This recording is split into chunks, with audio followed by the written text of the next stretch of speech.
We come now to the fourth visit, where I shall introduce you to your greatest asset, and with this introduction, the master key to success will be within your easy reach.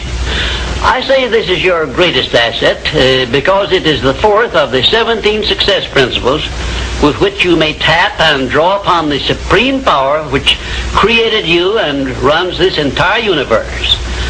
The name of this principle is Applied Faith, and I want you to remember it is not something I am bringing to you, but it is something you already possess, although you may not have made use of it in the past. And now let me tell you what applied faith is and what you can do with it. Applied faith is the mental attitude wherein you may clear your mind of all fears and doubts and direct it to the attainment of whatever you desire in life. In our first visit, I told you that you and I and every person were blessed with the privilege of complete control over but one thing, and that is the exclusive right to take possession of our own minds and direct them to the attainment of whatever we desire in life. Applied faith is a mental attitude we must cultivate and maintain before we can take complete possession of our minds.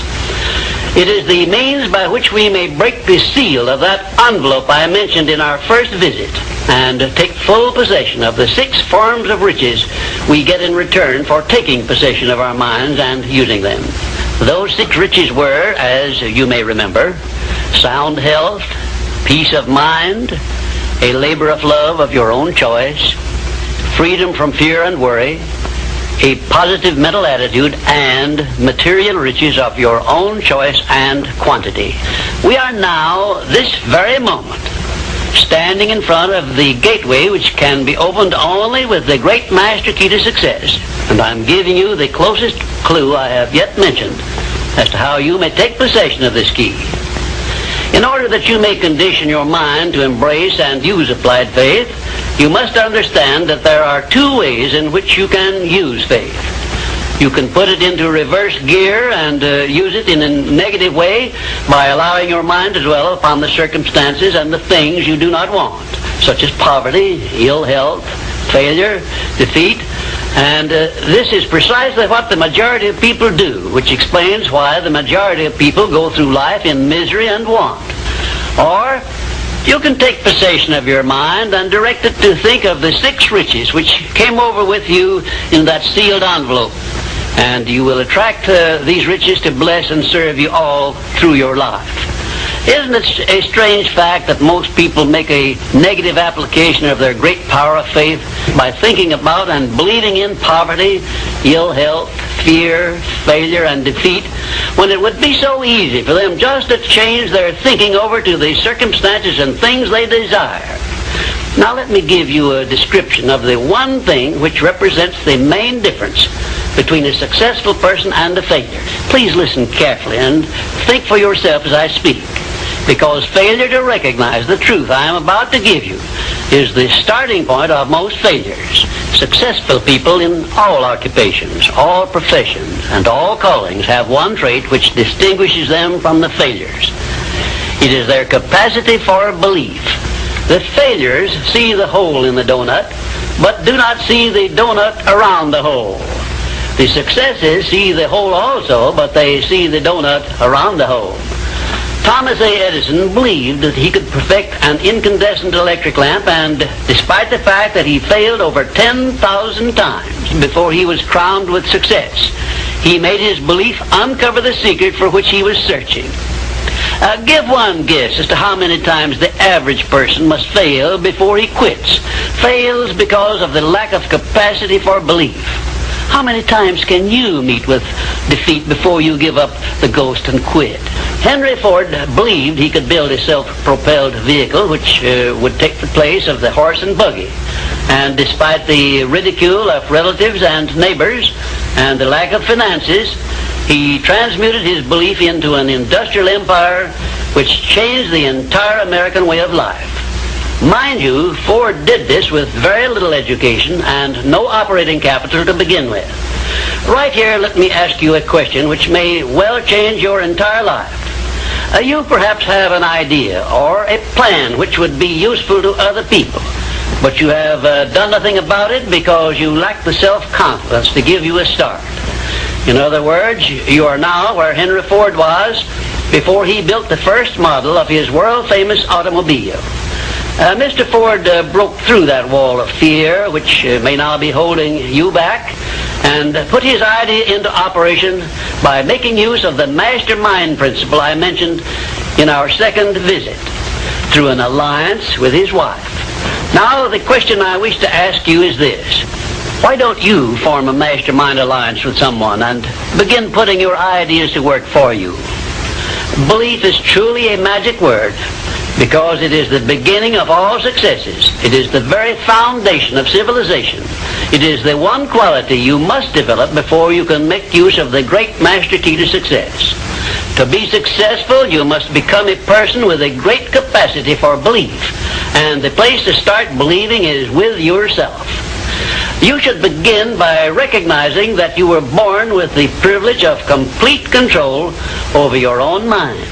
You should also recognize that by the application of the master key to success, which I am passing on to you through these visits, you can take full possession of your mind and make it yield you whatever you demand in life. Observe, I use the word demand, not beg. The Creator never intended for you to beg for anything. If He had, He would not have blessed you with full control over your own mind. If your life is not what you want it to be, you can change it.